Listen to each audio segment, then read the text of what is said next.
Database management system या विषयाला एकदम सुरुवातीपासून शिकायला आपण सुरुवात करत आहोत. We are starting from beginning. तर डेटाबेस हा जो शब्द आहे त्याच्यामध्ये डेटा म्हणजे काय, तर डेटा म्हणजे collection of facts and figures, जे लेटर असू शकतात, नंबर असू शकतात, एखादी इमेज असू शकते, एक किंवा अनेक इमेजेस, ऑडिओज असू शकतात, व्हिडिओ असू शकतात. या सर्वांना काय म्हणतात, डेटा म्हणतात. म्हणजे ABCD हे लेटर्स झाले, 1 2 3 4 हे नंबर्स झाले, डेसिमल पॉईंट झाले, @ सारखे कॅरेक्टर झाले, डॉलर सारखे कॅरेक्टर झाले, रुपीज सारखे सिम्बॉल झाले, डॉलर रुपीज वगैरे हे सिम्बॉल्स आहेत. त्याचप्रमाणे इमेज, ऑडिओ, व्हिडिओ ह्या सगळ्याला मिळून काय म्हणतात, डेटा म्हणतात. मग ABCD कसेही विखरून पडलेले आहेत, 1 2 3 4 कसेही विखरून पडलेले आहेत आणि ते व्यवस्थित आपण लावले. समजा ABCD मधला M उचलला, A उचलला आणि N उचलला आणि व्यवस्थित लावला तर मॅन हा शब्द तयार झाला. मग याला म्हणतात इन्फॉर्मेशन. इन्फॉर्मेशन म्हणजेच काय, processed form of data. Processed form of data. Data म्हणजे काय, letters, numbers, images, audio, video हे कसेही विखुरलेले असू शकतात, पण त्यांना एकत्र करून आपण काहीतरी अर्थपूर्ण बनवलं, म्हणजे त्यांच्यावरती प्रोसेस करून आपण काहीतरी अर्थपूर्ण बनवलं, तर त्याला म्हणतात इन्फॉर्मेशन. इन्फॉर्मेशन म्हणजेच डेटाचा प्रोसेस केलेला form, processed form of data. आता डेटा म्हणजे काय ते कळलं, इन्फॉर्मेशन म्हणजे काय ते कळलं. आता डेटाबेस म्हणजे काय. Database is a collection of interrelated data which is used to retrieve, insert and delete data efficiently. Database काय आहे, तर इंटर रिलेटेड डेटाचं कलेक्शन. डेटा म्हणजे काय ते तुम्हाला सांगितलं. आता इंटर रिलेटेड डेटा म्हणजे स्टुडंट असेल, टीचर असेल, स्टुडंट आणि टीचर यांच्यामध्ये नातं आलं. स्टुडंट असेल, बुक असेल, याच्या बुक आणि स्टुडंटमध्ये पण नातं आलं. मग हे काय झाले, student, book, teacher, school, college हे सगळे काय झाले, इंटर रिलेटेड एंटिटीज झाल्या. मग या इंटर रिलेटेड एंटिटीजचं कलेक्शन म्हणजेच डेटाबेस. आणि या डेटाबेसला मॅनेज करण्यासाठी जी सिस्टीम वापरली जाते, जे सॉफ्टवेअर वापरलं जातं, त्याला काय म्हणतात, डेटाबेस मॅनेजमेंट सिस्टीम. डेटाबेसला मॅनेज करणारं सॉफ्टवेअर म्हणजेच काय, डेटाबेस मॅनेजमेंट सिस्टीम. आता मॅनेज करणे म्हणजेच काय, तर त्या डेटाबेसमधून डेटा रिट्राईव्ह करणे, म्हणजे स्टुडंटची माहिती रिट्राईव्ह करणे, किंवा टीचरची माहिती रिट्राईव्ह करणे, किंवा बुकची माहिती रिट्राईव्ह करणे. रिट्राईव्ह करणे म्हणजेच रीड करणे, समजा ॲक्सेस करणे. त्यानंतर इन्सर्ट म्हणजे नवीन एखादा रेकॉर्ड ॲड करणे, नवीन बुक ॲड करणे, नवीन स्टुडंट ॲड करणे, नवीन टीचर ॲड करणे, किंवा एखादा एक्झिस्टिंग रेकॉर्ड डिलीट करणे. टीचर असेल, स्टुडंट असेल, बुक असेल ते डिलीट करणे. अशा प्रकारे रिट्राईव्ह, इन्सर्ट, डिलीट, क्रिएट ही जी वेगवेगळी ऑपरेशन्स आहेत, ही डेटाबेसवरती ही वेगवेगळी ऑपरेशन्स परफॉर्म करण्यासाठी जे सॉफ्टवेअर वापरतात त्याला म्हणतात डेटाबेस मॅनेजमेंट सिस्टीम. मग अशा कुठल्या कुठल्या डेटाबेस मॅनेजमेंट सिस्टीम आहेत, MySQL आहे, ओरॅकल आहे, मायक्रोसॉफ्ट SQL आहे, ज्याचा शॉर्ट फॉर्म MS SQL आणि SQLite आहे.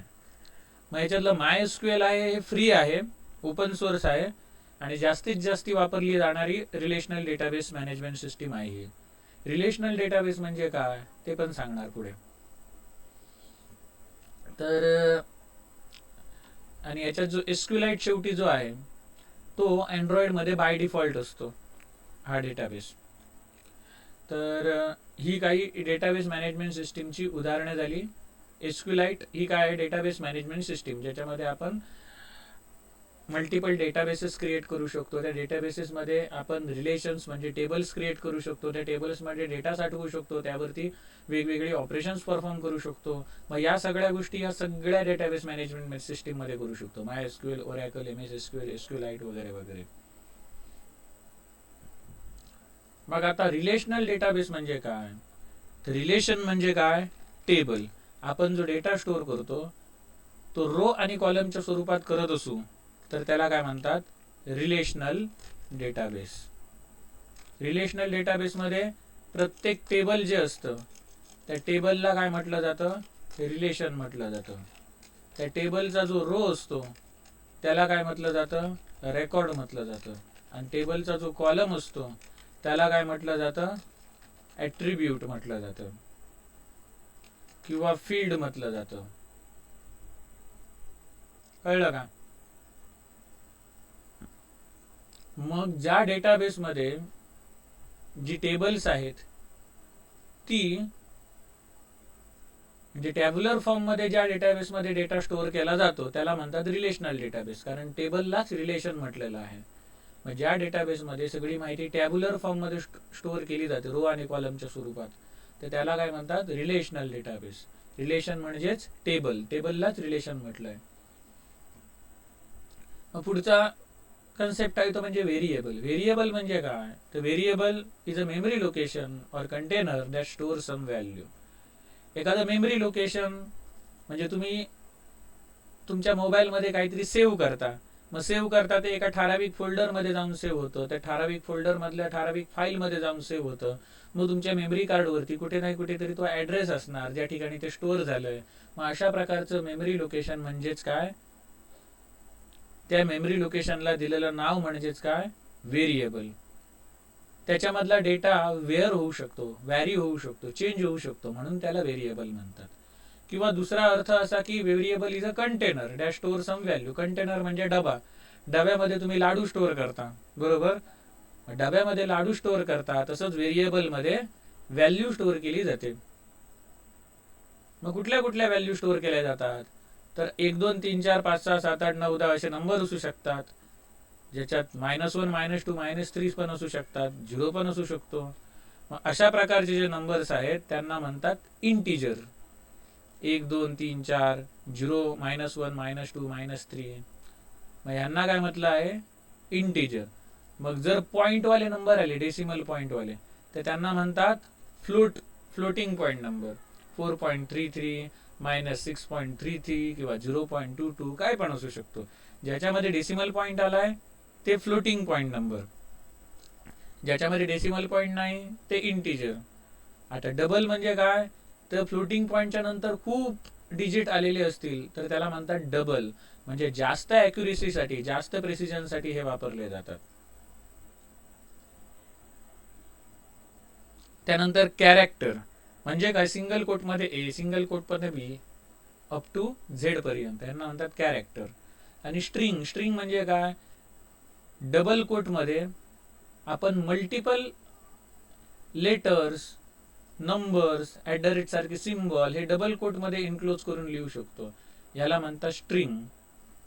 मग हे काय झाले, डेटा टाईप झाले. जसे डब्यामध्ये तुम्ही लाडू स्टोअर करता तसेच व्हेरिएबलमध्ये व्हॅल्यू स्टोअर केल्या जातात. मग डब्यामध्ये लाडू स्टोअर केले तर त्या लाडवाचा टाईप कुठला आहे, तर रवा, बेसन, मोतीचूर किंवा अजून काय असेल. तसंच या व्हेरिएबलमध्ये जी व्हॅल्यू स्टोअर केली जाते त्याचा टाईप काय आहे, तर तो इंटिजर आहे की फ्लोट आहे की डबल आहे की कॅरेक्टर आहे की वॅरकॅर म्हणजे स्ट्रिंग आहे, हे समजतं. म्हणूनच यांना काय म्हणतात, डेटा टाईप. व्हेरिएबलमध्ये म्हणजे त्या कंटेनरमध्ये तुम्ही जो काही डेटा स्टोअर करता, जी काही व्हॅल्यू स्टोअर करता, त्या डेटाचा डेटा टाईप, त्या डेटाचा टाईप म्हणजेच काय, डेटा टाईप. परत सांगतो, व्हेरिएबलमध्ये तुम्ही जी काही व्हॅल्यू स्टोअर करता म्हणजेच व्हेरिएबलमध्ये जो तुम्ही डेटा स्टोअर करता त्या डेटाचा टाईप म्हणजेच काय, डेटा टाईप. डेटा टाईपची डेफिनेशन कशी, type of data being stored in a variable. व्हेरिएबलमध्ये तुम्ही जो डेटा स्टोअर करता त्याचा टाईप म्हणजे डेटा टाईप. जसे डब्यामध्ये लाडू स्टोअर करता, मग त्या लाडवाचे टाईप असतात, रवा, बेसन, बुंदीचा लाडू, मोतीचूर लाडू, तिळाचा लाडू, मुगाचा लाडू, जे जे काय असतील ते. तसेच इथे पण व्हेरिएबलमध्ये जो डेटा स्टोअर केला जातो त्याचे पण टाईप असतात, integer type, float type, double type, character type, string type.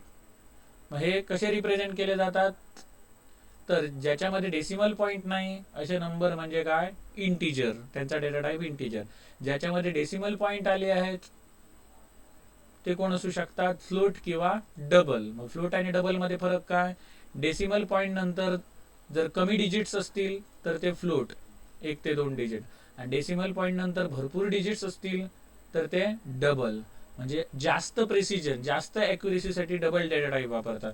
जिथे पैशांचा व्यवहार असतो त्या ठिकाणी करन्सी वगैरे स्टोअर करायची असेल तर त्याच्यासाठी डबल डेटा टाईप वापरतात. एक एक अक्षर जर स्टोअर करायचं असेल तर कॅरेक्टर हा डेटा टाईप वापरतात, कॅर. आणि मल्टिपल लेटर्स विथ नंबर्स, @ सारखे सिम्बॉल, हे सगळं स्टोअर करायचं असेल तर डबल कोटमध्ये आपण जे लिहितो त्याला म्हणतात स्ट्रिंग किंवा वॅरकॅर. त्यानंतर बुलियन, ट्रू किंवा फॉल्स. ट्रू म्हणजे 1, फॉल्स म्हणजे 0. ट्रूथ टेबल वगैरे 12वी मध्ये झालं असेल तुम्हाला. मग या ट्रू आणि फॉल्स या डेटा टाईपला काय नाव आहे, बुलियन. त्यानंतर बीलॉब म्हणजे काय, बायनरी लार्ज ऑब्जेक्ट, म्हणजे इमेज, ऑडिओ, व्हिडिओ यांचा data type BLOB. Image, audio, video हे सेव्ह करण्यासाठी बीलॉब हा डेटा टाईप वापरतात. त्यानंतर एखादी डेट स्टोअर करण्यासाठी डेट हा डेटा टाईप वापरतात. बाय डिफॉल्ट त्याचा पॅटर्न कसा आहे, 4 डिजिटमध्ये इयर, डॅश 2 डिजिटमध्ये मंथ, डॅश 2 डिजिटमध्ये डेट, तारीख, आणि हे सिंगल कोट मध्ये आपण ठेवू शकतो. त्यानंतर डेट टाइम सेम असंच, 4 डिजिटमध्ये इयर, 2 डिजिटमध्ये मंथ, 2 डिजिटमध्ये डेट, त्यानंतर 2 डिजिटमध्ये आवर्स, 2 डिजिटमध्ये मिनिट्स आणि 2 डिजिटमध्ये सेकंद. अशा प्रकारे हे डेटा टाईप तुम्हाला सांगितले. मग ह्या व्हेरिएबलचा कन्सेप्ट आणि डेटा टाईपचा कन्सेप्ट याच्यात कोणाला काही डाऊट आहे का? व्हेरिएबल म्हणजे काय, सिम्पली अ मेमरी लोकेशन किंवा कंटेनर ज्याच्यामध्ये व्हॅल्यू स्टोअर केली जाते. आणि डेटा टाईप म्हणजे काय, जी व्हॅल्यू व्हेरिएबलमध्ये स्टोअर केली जाते त्या व्हॅल्यूचा टाईप म्हणजे डेटा टाईप. व्हॅल्यू म्हणजे डेटा, जो डेटा व्हेरिएबलमध्ये स्टोअर केला जातो त्याचा टाईप म्हणजे डेटा टाईप. एवढं समजलं का?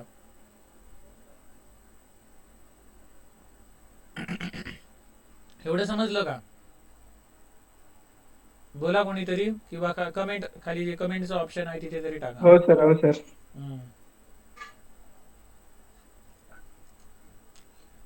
आता पुढे जाऊया. आता ऍक्च्युअल आपण प्रॅक्टिकलला सुरुवात करूया. जी काही पार्श्वभूमी तुम्हाला सांगायची होती ती सांगितली. आता खऱ्या प्रयोगाला सुरुवात होणार आहे.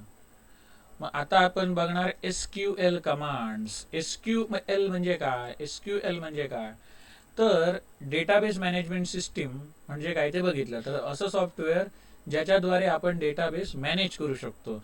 म्हणजे डेटाबेसमध्ये आपण टेबल ॲड करू शकतो, त्या टेबलमध्ये डेटा ॲड करू शकतो, तो डेटा मॉडिफाय करू शकतो, तो ॲक्सेस करू शकतो. मग हे सगळं करण्यासाठी काहीतरी भाषेची गरज आहे जी कम्प्युटरला समजू शकते. मग ती भाषा आहे त्याला काय म्हणतात, स्ट्रक्चर्ड क्वेरी लँग्वेज. SQLचा full form structured query language.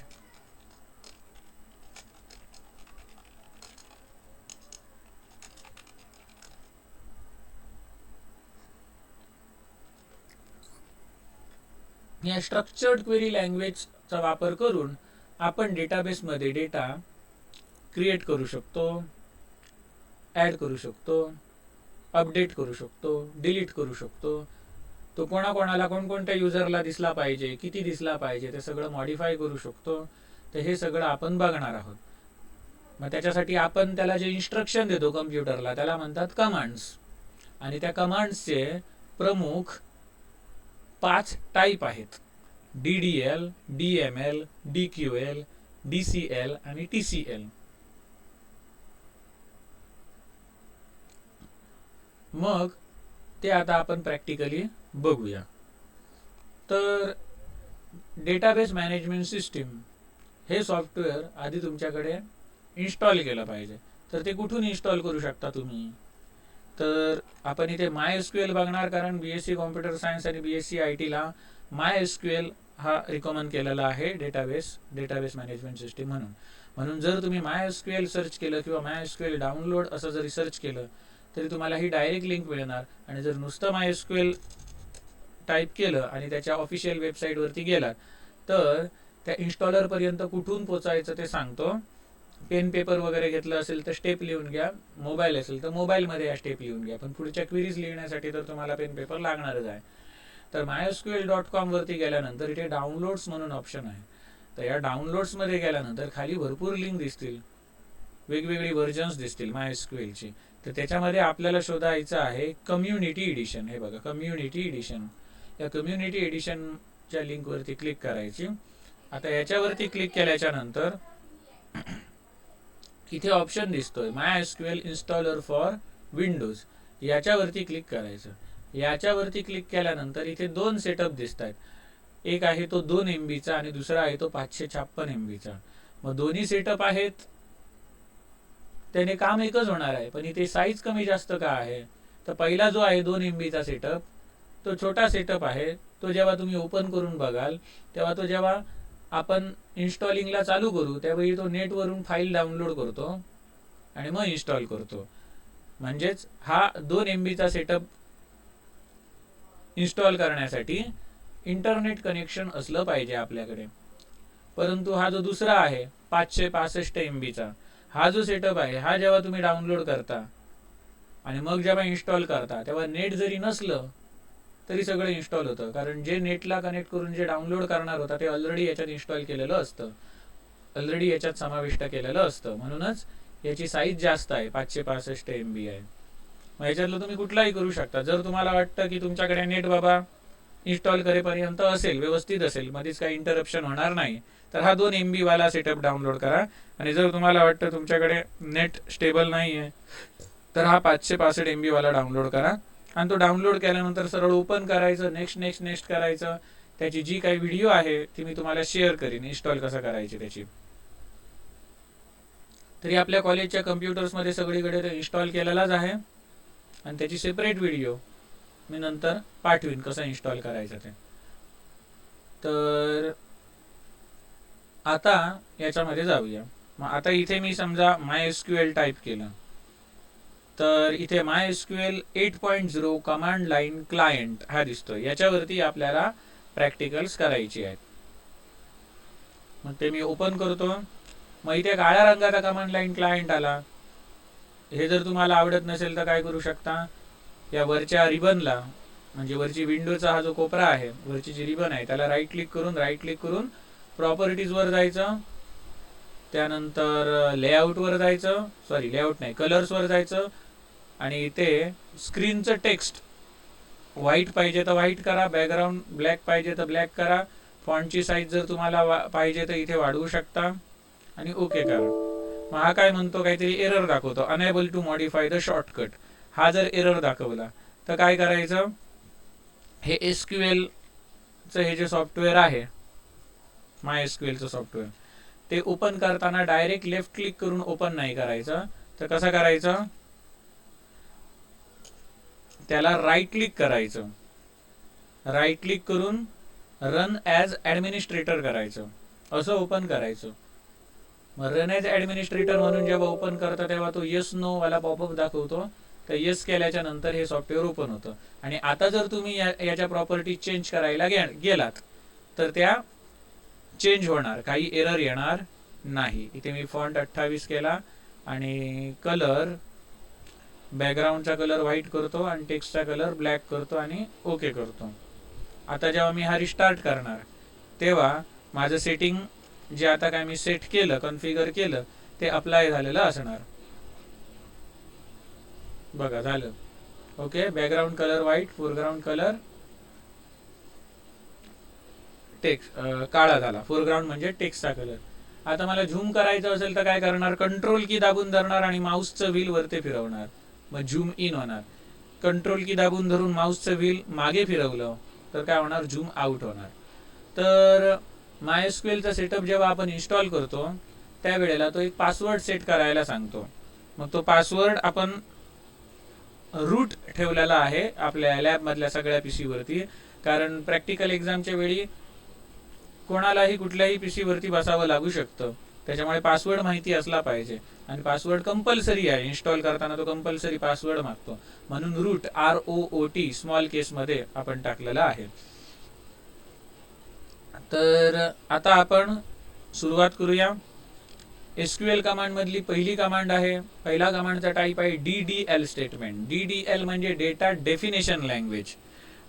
या प्रत्येकाचा ओव्हरव्ह्यू तुम्हाला थोडक्यात सांगतो. डेटा डेफिनेशन लँग्वेज मध्ये काय असतं, तर आपण क्रिएट करतो, टेबल क्रिएट करतो, फक्त टेबल क्रिएट करतो, डेटाबेस क्रिएट करतो.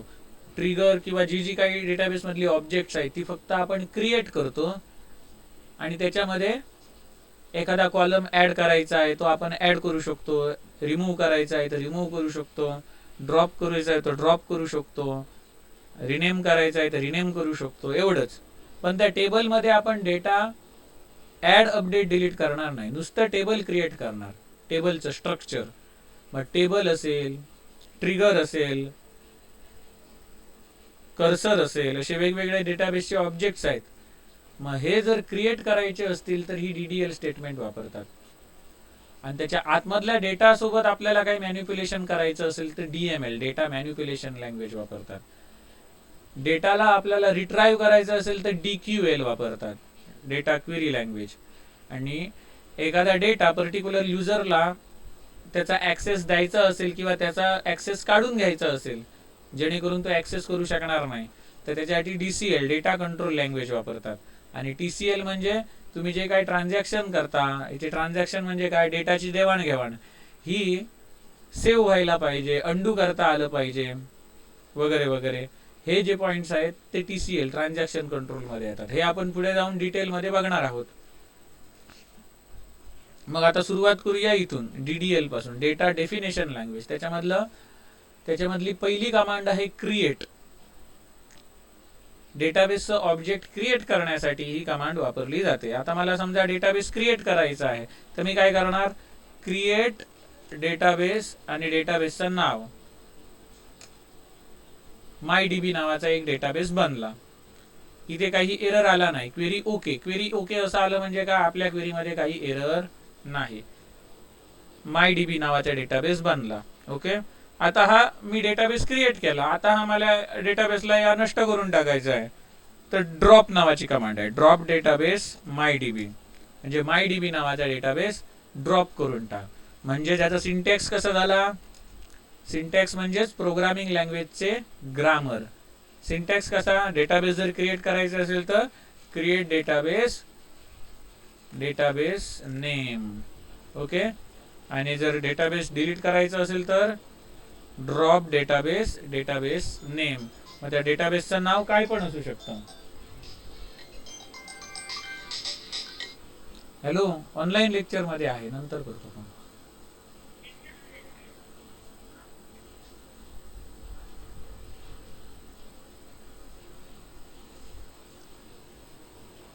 मग इथे स्क्वेअर ब्रॅकेट मध्ये डेटाबेस नेम लिहिलं आणि इकडे स्क्वेअर ब्रॅकेट का नाही वापरले, तर हे स्क्वेअर ब्रॅकेट आहे ते तुम्हाला दाखवण्यासाठी आहे. तर या स्क्वेअर ब्रॅकेट मधली व्हॅल्यू आहे ती जशीच्या तशी टाईप करायची नाही. स्क्वेअर ब्रॅकेटच्या बाहेरचं जे आहे ते जसंच्या तसं टाईप करायचं. आणि स्क्वेअर ब्रॅकेट मधली व्हॅल्यू चेंज होऊ शकते. MyDB असेल आणि काय तुम्ही नाव देऊ शकता, कळलं काय. म्हणून स्क्वेअर ब्रॅकेट वापरलाय. स्क्वेअर ब्रॅकेट काय रिप्रेझेंट करतात सिंटॅक्स मध्ये, की तिथे काहीतरी शब्द चेंज होणार आहे. आणि स्क्वेअर ब्रॅकेटचा बाहेरली गोष्ट म्हणजे काय, जशीच्या तशी टाईप करायची आहे. मग हे झाले सिंटॅक्स. सिंटॅक्स म्हणजेच काय, प्रोग्रामिंग लँग्वेजचं ग्रामर. प्रत्येक लँग्वेजला ग्रामर असतं ना, तसं प्रोग्रामिंग लँग्वेजला पण ग्रामर असतं, ज्याला सिंटॅक्स म्हणतात. तर एखादा डेटाबेस क्रिएट करायचा कसा आणि तो डेटाबेस ड्रॉप करायचा कसा हे दाखवलं. याच्यामध्ये कोणाला काही प्रॉब्लेम आहे का, याच्यामध्ये कोणाला काही समजलं नाही असे कोण आहेत का.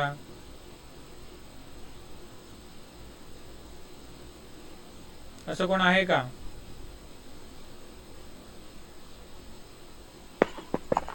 तर होय म्हणा, नाही तर नाही म्हणा. हो समजला. हा ठीक आहे. माझ्याकडे रेंज नव्हती लाईट गेल्यामुळे, त्याच्यामुळे मला दिसलं नाही. काय काय लाईट कोणाकडे गेली, वैभवी लाईट कोणाकडे गेली. वैभवी सर मगाशी दाखवलं तर दिसलं नाही बोलताय. हा हा, काय काय दिसलं नाही. मगाशी ते दाखवलं ना, माय ते पुढे ते दिसलं नाही. MySQL चा डाउनलोड कुठून करायचं ते? डाउनलोड करायचं ते दाखवलं, त्याच्यानंतर लाईट गेल्यानंतर ते दिसतच नाही मला. आवाज पण कट झाला. हा, ही कमांड दिसली क्रिएट डेटाबेस आणि नाही आतापर्यंत काहीच नाही म्हणजे आता दिसायला लागलं. ठीक आता आहे. स्क्रीन पण नाही दिसत आहे सर आता. बाकीच्यांना दिसते का? हो सर दिसतंय. परत परत शेअर करतो, थांबा. स्टॉप करून परत शेअर करतो.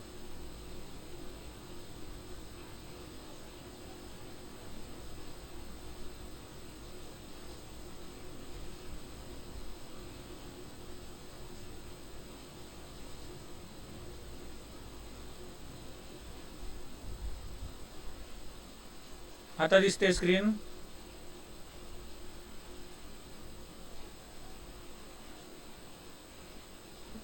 हो सर हो. पहिल्यापासून दाखवतो या दोन्ही कमांड.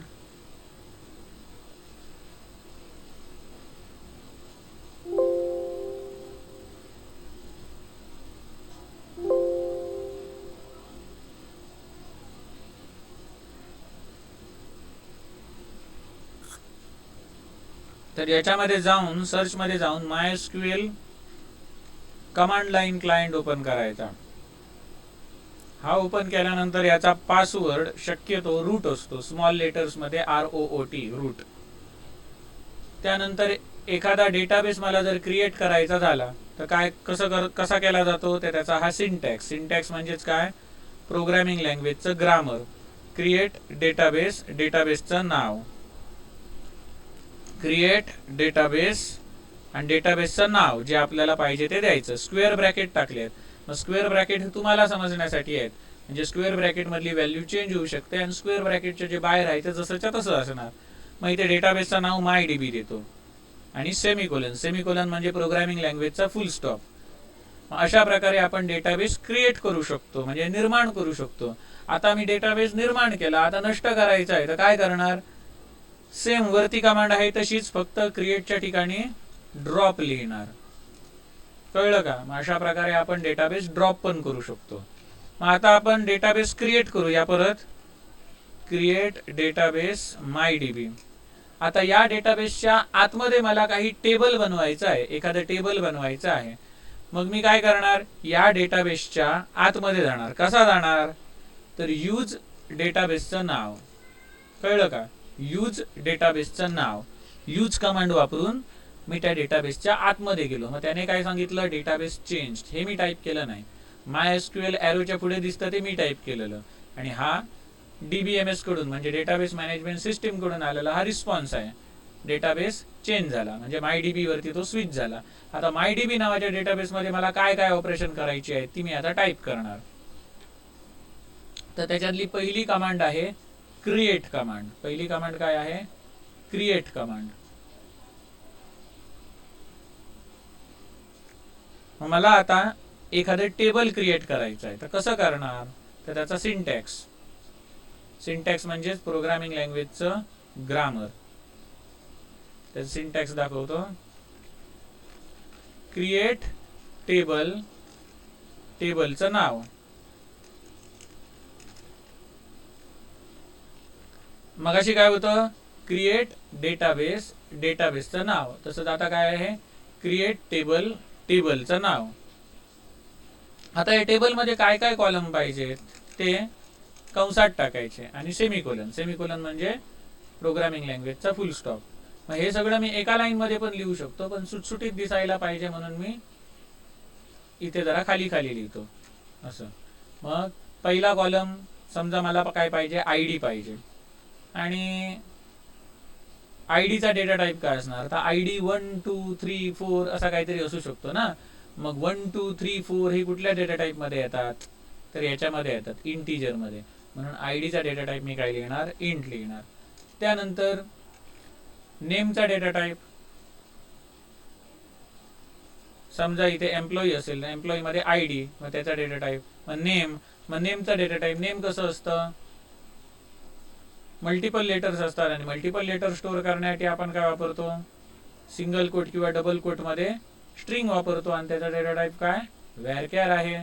मग नेम व्हॅरकॅर, नेम मध्ये किती कॅरेक्टर मावले पाहिजेत, तर बाबा जास्तीत जास्त 40 मावले पाहिजेत असं. म्हणजेच थोडक्यात आपण इथे काय देतो, पहिल्या कॉलमचं नाव आणि त्याचा डेटा टाईप. इथे काय लिहितो, दुसऱ्या कॉलमचं नाव आणि त्याचा data type, and so on. असं आपण कितीही देऊ शकतो. मग हा काय झाला तुमचा सिंटॅक्स. मग इथे काय काय चेंज होऊ शकतं, कॉलमचं नाव चेंज असू शकतं, म्हणून ते स्क्वेअर ब्रॅकेटमध्ये टाकतो तुम्हाला कळण्यासाठी, आणि डेटा टाईप पण चेंज होऊ शकतो. मग हा काय झाला सिंटॅक्स, टेबल क्रिएट करण्याचा सिंटॅक्स. मग हा सिंटॅक्स बघून आपण टेबल क्रिएट करूया. मग कसं केलं जातं, क्रिएट टेबल, टेबलचं नाव. आता सिंटॅक्स तुम्हाला साइड बाय साइड बाजूला दाखवतो.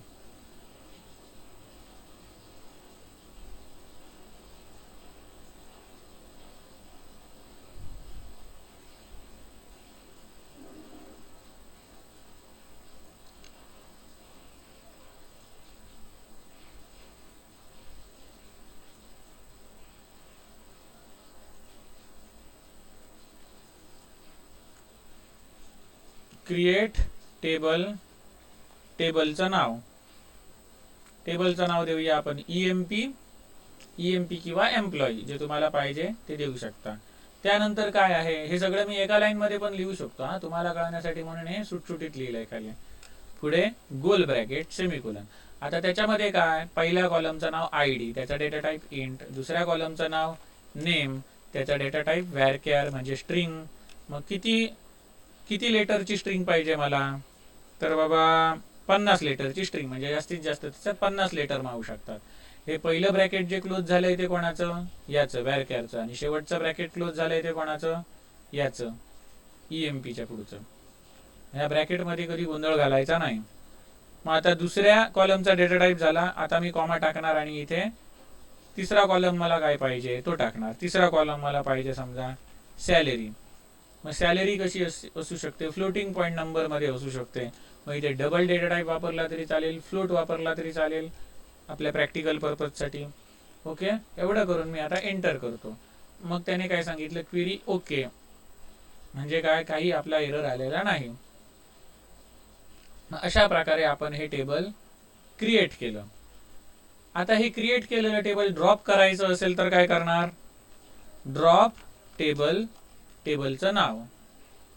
मगाशी आपण काय केलं, क्रिएट डेटाबेस, डेटाबेसचं नाव, तसंच ड्रॉप डेटाबेस, डेटाबेसचं नाव. तसंच आता टेबल क्रिएट करण्यासाठी क्रिएट टेबल, टेबलचं नाव, आणि ड्रॉप करण्यासाठी ड्रॉप टेबल, टेबलचं नाव. आणि आता इथे ठेवून मी समजा एंटर मारला तर क्वेरी ओके, टेबल ड्रॉप झालं. अशा प्रकारे आपण टेबल क्रिएट करू शकतो आणि ड्रॉप करू शकतो. मग तुम्हाला क्रिएट आणि ड्रॉप ही कमांड दाखवली, क्रिएट दाखवली आणि ड्रॉप दाखवली. याच्यामध्ये कोणाला काही प्रॉब्लेम आहे का, क्रिएट आणि ड्रॉप ही कमांड समजली का? हो सर. ठीक आहे. आता आपण वळूया ट्रंकेट या कमांडकडे. ट्रंकेट ही कमांड काय करते, जसं तुम्ही ड्रॉप टेबल ईएमपी केला ना, तसं ट्रंकेट टेबल ईएमपी पण करू शकता. त्याच्यासाठी आधी मी टेबल क्रिएट करतो, क्रिएट टेबल ईएमपी, सेम मगाशासारखं बनवलं, आणि मगाशी ड्रॉप टेबल ईएमपी लिहिलं ना, तसं मी काय लिहितो, ट्रंकेट टेबल ईएमपी असं लिहितो. आता ट्रंकेट काय करणार, आता ड्रॉप आणि ट्रंकेट मध्ये फरक काय हे इंटरव्ह्यू मध्ये विचारलं जातं. तर ड्रॉप कमांड काय करते, संपूर्ण टेबल डिलीट करून टाकते, म्हणजे टेबलचं स्ट्रक्चर पण डिलीट होतं आणि टेबल मधला डेटा पण डिलीट होतो. आणि ट्रंकेट काय करते, तर संपूर्ण टेबल डिलीट करत नाही, तर टेबलच्या आतमधला फक्त डेटा डिलीट करते, टेबल आहे तसं ठेवते. ड्रॉप टेबल ईएमपी हे काय करतं, टेबलच्या आतमधला डेटा पण डिलीट करून टाकते आणि टेबलला पण डिलीट करून टाकते. तर ट्रंकेट कमांड दाखवली. त्याच्यानंतर अल्टर कमांड. अल्टर कमांड काय करते, तर समजा तुमच्या टेबलमध्ये तुम्हाला काहीतरी मॉडिफिकेशन करायचं असेल टेबलच्या स्ट्रक्चरमध्ये, फॉर एक्झाम्पल हे टेबल समजा बनवलेलं आहे, ऑलरेडी टेबल क्रिएट असताना मी परत टेबल क्रिएट करायला गेलो म्हणून इथे याने एरर दिला बघा, error table EMP already exist. पण तेच जर मी हे टेबल ड्रॉप केलं, समजा ड्रॉप टेबल EMP, आणि मग जर क्रिएटची कमांड मारली तर क्वेरी ओके येते. का? कारण ट्रंकेट टेबलने काय केलं, टेबलच्या आतमधला डेटा डिलीट केला. जर असेल तर तो डिलीट करणार. ओके. पण ड्रॉप टेबलने काय केलं, संपूर्ण टेबलच डिलीट करून टाकले. मग ट्रंकेट टेबल कमांड मारल्याच्या नंतर टेबल डिलीट झालं नाही, फक्त टेबलच्या आतमधला डेटा गेला. म्हणून जेव्हा आपण क्रिएट कमांड मारली त्यावेळी टेबल ऑलरेडी एक्झिस्ट असा त्याने एरर दाखवला. परंतु जेव्हा आपण ड्रॉप कमांड मारली त्यावेळेला टेबल संपूर्णपणे ड्रॉप झालं आणि त्याच्यानंतर क्रिएट कमांड मारली तेव्हा टेबल ऑलरेडी एक्झिस्ट असा त्याने एरर दाखवला नाही. हा झाला फरक. ट्रंकेट काय करतं, टेबलला डिलीट करत नाही, फक्त आतल्या डेटाला डिलीट करतं. आणि ड्रॉप कमांड आतला डेटा प्लस टेबल सगळं डिलीट करून टाकतं. मग आता इथे क्रिएट टेबलची कमांड दाखवली. आणि आता आपण बघणार अल्टर कमांड. अल्टर कमांड म्हणजे काय, तर आता सध्या या टेबलमध्ये किती कॉलम आहेत, 1, 2 आणि 3, हे 3 कॉलम आहेत. याच्यामध्ये एखादा कॉलम ऍड करायचा असेल किंवा एखादा कॉलम तुम्हाला त्यातून काढून टाकायचा असेल, म्हणजेच काय टेबलच्या स्ट्रक्चरमध्ये बदल करायचा असेल तर अल्टर कमांड वापरतात. जर या टेबलचं स्ट्रक्चर बघायचं असेल तर डेस्क आणि टेबलचं नाव तुम्ही टाकू शकता, मग तुम्हाला टेबलचं स्ट्रक्चर दिसणार. ID, नेम आणि सॅलरी हे EMP नावाच्या टेबलमध्ये 3 कॉलम्स आहेत, म्हणजे 3 फील्ड आहेत. त्यांचे डेटा टाईप काय आहेत, आयडीचा इंट, नेमचा व्हेअरकेअर, सॅलरीचा फ्लोट. हे नल बिल काय असतं, हे नल की, डिफॉल्ट एक्स्ट्रा, हे पुढे समजणार तुम्हाला जेव्हा कन्स्ट्रेंट शिकणार तेव्हा. मग सध्या या दोन गोष्टी लक्षात ठेवा, फील्ड म्हणजे कॉलमचं नाव आणि टाईप म्हणजे डेटा टाईप. मग आता याच्यामध्ये मला आणखी एखादा कॉलम ऍड करायचा आहे, मग मी तो अल्टर कमांडने करू शकतो. अल्टर टेबल, टेबलचं नाव, त्याचं सिंटॅक्स बघूया. अल्टर टेबल, टेबलचं नाव, ऍड कॉलमचं नाव, कॉलमचं नाव आणि त्याचा डेटा टाईप. आणि त्याला जर पुढे जर काही कन्स्ट्रेंट वगैरे लावायचं असेल तर तो कन्स्ट्रेंटही लावू शकता.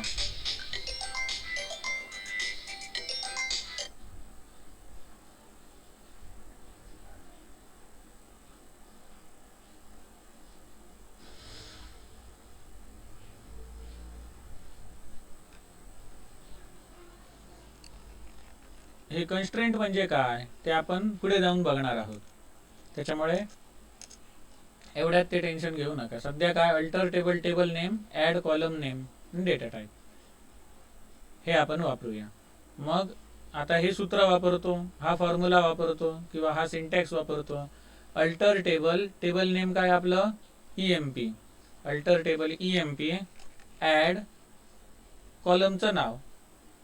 सध्या आपल्याकडे 3 कॉलम आहेत. सध्या आपल्याकडे 3 कॉलम कुठले कुठले, ID, नेम आणि सॅलरी. मला समजा डेजिग्नेशन हा कॉलम ऍड करायचा असेल. डेजिग्नेशन म्हणजे पद, कोण आहे तो बाबा, डेव्हलपर आहे, टेस्टर आहे, अनालिस्ट आहे, ओनर आहे की मॅनेजर आहे, ही वेगवेगळी जी पदे आहेत यांना म्हणतात डेजिग्नेशन. मी काय करतो, डेजिग्नेशन हा एक कॉलम ऍड करतो. मग या डेजिग्नेशन कॉलमचा डेटा टाईप काय असणार, तर ओनर, मॅनेजर हे वेगवेगळे जे हे आहेत आपण मेन्शन करणार. म्हणजे डेटा टाईप काय असणार, व्हेअरकेअर असणार. व्हेअरकेअर, याला आपण 50 साईज देतो, सेमीकोलन देतो. मग क्वेरी ओके आली. ओके. आता जर मी ही कमांड मारली वरची डेस्क टेबल नेम, तर काय होणार, इथे बघा एक कॉलम ऍड झालेला आपल्याला दिसेल, डेजिग्नेशन. म्हणजेच एक्झिस्टिंग टेबलमध्ये काहीतरी आपल्याला मॉडिफाय करायचं असेल तर आपण अल्टर ही कमांड वापरू शकतो.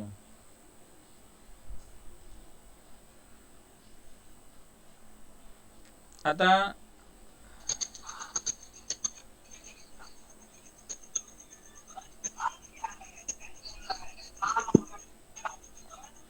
पुढची कमांड आहे रिनेम. या टेबलला रिनेम करायचं आहे. ईएमपी टेबल आहे ना, याला आपल्याला एम्प्लॉई असं नाव द्यायचं आहे. तर काय करणार, तर त्याच्यासाठी कमांड आहे रिनेम. त्याचा आधी सिंटॅक्स दाखवतो. Rename old table name to new table name. Rename old table name to new table name. हा सिंटॅक्स आहे. हा सिंटॅक्स वापरूया. रिनेम ओल्ड टेबल नेम काय आहे, EMP, to new table name काय, एम्प्लॉई. रिनेमच्या पुढे काय असणार, माझ्या मते टेबल शब्द असणार. ओके, टेबल शब्द टाकल्यानंतर बघा काही एरर आला नाही. जे सिंटॅक्स कसा आहे, rename table old table name to new table name. मग आता जर मी डेस्क ईएमपी केलं तर तो एरर दाखवणार, कारण आता ईएमपी नावाचं टेबलच एक्झिस्ट करत नाही. कारण ईएमपी नावाच्या टेबलला आपण दुसरं नाव दिलंय. काय नाव दिलंय, एम्प्लॉई. म्हणून डेस्क एम्प्लॉई केलं तर तो एम्प्लॉई टेबल आपल्याला डिस्क्राईब करून दाखवणार. डिस्क्राईब साठीच डेस्क हा कीवर्ड आहे इथे.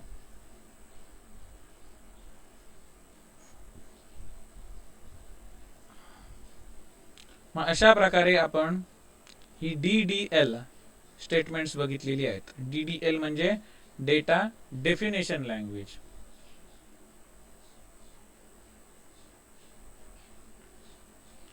आता याच्यात पुढची जी स्टेटमेंट्स आहेत, इन्सर्ट, अपडेट, डिलीट, ही कोणत्या कमांडच्या अंतर्गत येतात, DML मध्ये, डेटा मॅनिप्युलेशन लँग्वेज. म्हणजे आतापर्यंत आपण नुसतं टेबल क्रिएट केलं, पण त्या टेबलच्या आतमध्ये आपल्याला डेटा ऍड करायचा आहे, अपडेट करायचा आहे किंवा डिलीट करायचा आहे. तर ते कशामध्ये आले, DML, डेटा मॅनिप्युलेशन लँग्वेज. जर मी इथे काय केलं, सिलेक्ट स्टार फ्रॉम एम्प्लॉई, म्हणजेच काय, एम्प्लॉई टेबल मधला सगळा डेटा दाखव. स्टार म्हणजे सगळा. Select ID comma name from employee म्हणजे काय, एम्प्लॉई टेबल मधल्या फक्त आयडी आणि नेमच दाखव. आणि जर मी स्टार टाकलं तर सगळे कॉलम दाखव, असा त्याचा अर्थ. मग सध्या काही नाही, एम्प्टी सेट आहे. मग आता ह्याच्यामध्ये ऍड कसं करायचं, मग ते ऍड करण्यासाठी स्टेटमेंट आहे ते म्हणजे इन्सर्ट. मग इन्सर्ट स्टेटमेंटचा सिंटॅक्स कसा आहे तो दाखवतो. Insert into table name,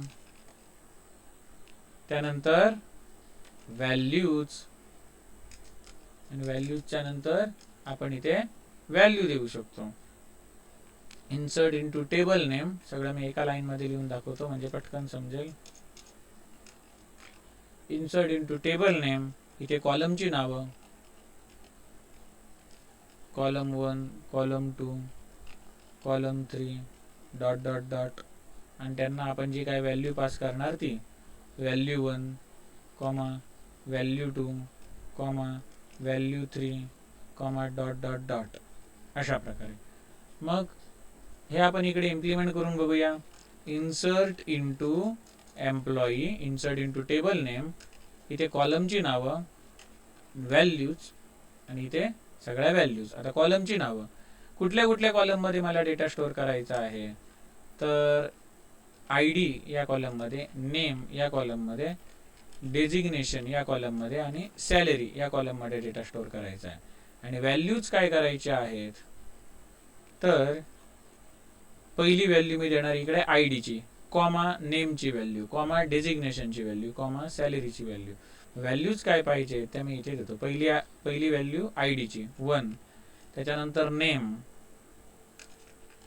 Narayan दिलं, त्यानंतर डेजिग्नेशन ओनर दिलं, सॅलरी दिली बाबा काहीतरी सॅलरी, आणि एंटर मारतो. तर आता काय झालं, टेबलमध्ये एक रो इन्सर्ट झाला. जर आता मी सिलेक्ट स्टार फ्रॉम एम्प्लॉई असं लिहिलं तर काय येणार, या टेबलमध्ये एक रेकॉर्ड ऍड झालेलं दिसतंय. असं आणखी एखादा रेकॉर्ड ॲड करायचं असेल तर सेम मगाच्यासारखं काय, इन्सर्ट इंटू एम्प्लॉई, इथे कॉलमची नावं आणि इथे व्हॅल्यूज, एक आहे त्या ठिकाणी 2 करतो, नारायण होतं त्या ठिकाणी लक्ष्मी करतो, डेजिग्नेशन ओनर होतं त्या ठिकाणी मॅनेजर करतो आणि इथे सॅलरी देतो. ओके.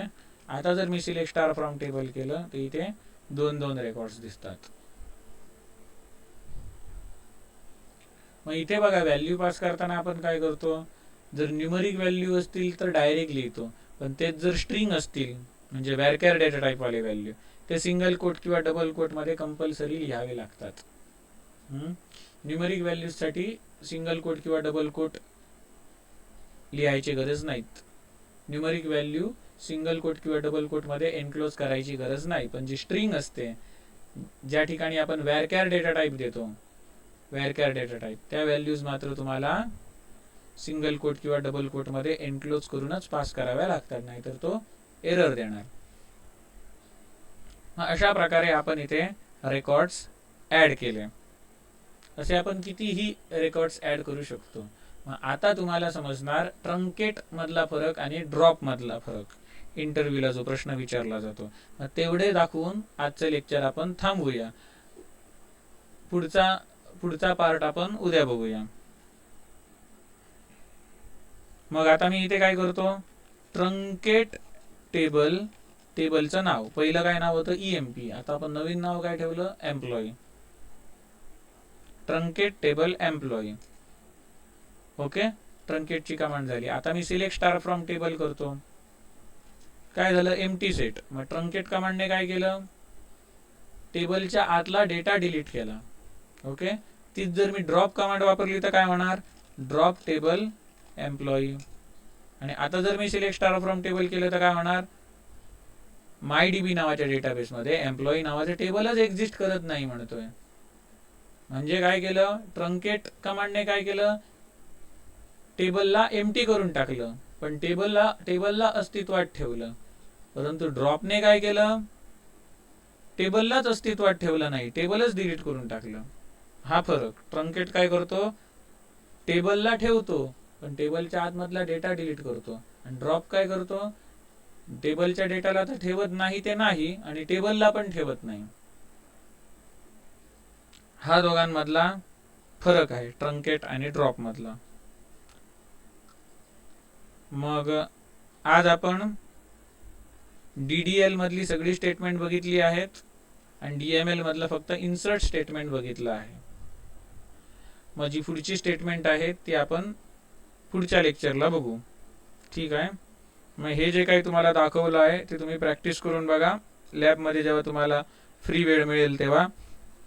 आणि जर घराकडे लॅपटॉप वगैरे असेल तर त्या ठिकाणी पण तुम्ही प्रॅक्टिस करून बघू शकता. आणि जर लॅपटॉप वगैरे नसेल तर तुम्ही मोबाईलवर पण प्रॅक्टिस करू शकता. कशी, तर MySQL ऑनलाईन कंपायलर असं जर सर्च केलं तर तुम्हाला कितीतरी ऑनलाईन कंपायलर मिळतील. प्रोग्रामिज वेबसाईटवर मिळेल, MySQL ऑनलाईन एडिटरवर मिळेल, इथे कुठे पण जा. जास्तीत जास्त काय तर तुम्हाला गुगलने फ्री लॉग इन करायला सांगणार. आणि ते केल्याच्या नंतर तुम्ही इथे काय करणार, टाईप करणार तुमची कमांड, क्रिएट टेबल एम्प्लॉई किंवा क्रिएट डेटाबेस, जे काय असेल ते, आणि ती कमांड सिलेक्ट करायची आणि इथून रन करायचं.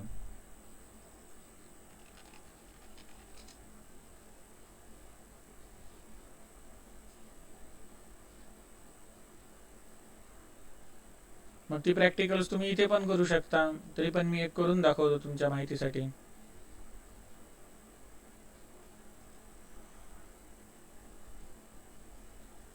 यात डेटाबेस क्रिएट करायची गरज नाही, डायरेक्ट तुम्ही टेबल वगैरे बनवू शकता. इथे मी करतो क्रिएट टेबल एम्प्लॉई किंवा create table EMP, ID int आणि नेम व्हॅरकॅर 50, 2च कॉलम घेतो. ठीक आहे. त्यानंतर याला मी रन करतो. याला सिलेक्ट केलं आणि रनला क्लिक केलं.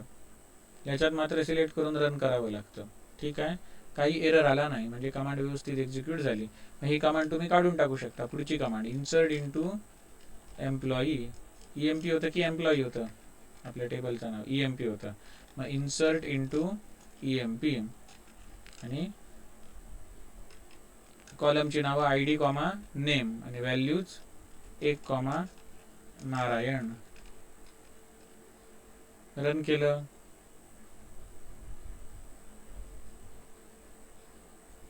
EMP टेबल डझंट एक्झिस्ट सांगतो. वरती आपण क्रिएट करूया आणि दोन्ही कमांड रन करूया. Create table EMP ID int name varchar आणि रन करतो.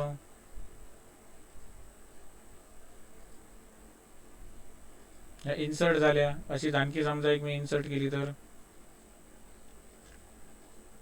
दुसरी व्हॅल्यू इन्सर्ट करतो. दुसरं रेकॉर्ड इन्सर्ट केलं आणि आता रिझल्ट मला बघायचा आहे. सिलेक्ट स्टार फ्रॉम EMPचा. हे रन करतो.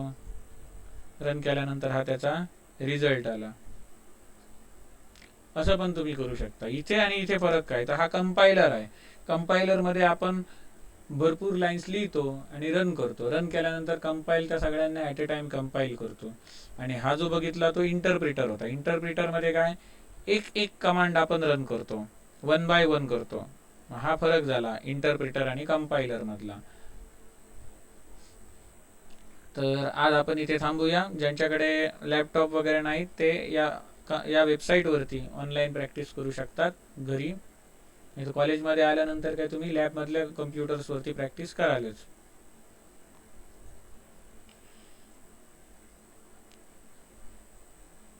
आज जे काही तुम्हाला शिकवलं त्याच्यात कोणाला काही डाऊट आहे का?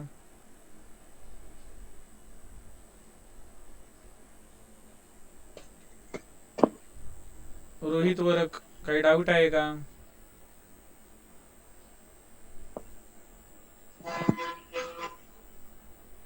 कोणाला काही डाऊट आहे का? नाही सर. नाही सर. ठीक आहे. डाऊट असेल तर विचारू शकता. ठीक आहे. तर आजचं लेक्चर आपण इथे थांबवूया. याच्या पुढचा पार्ट आहे तो उद्या शिकवतो. मीटिंग लीव करू शकता.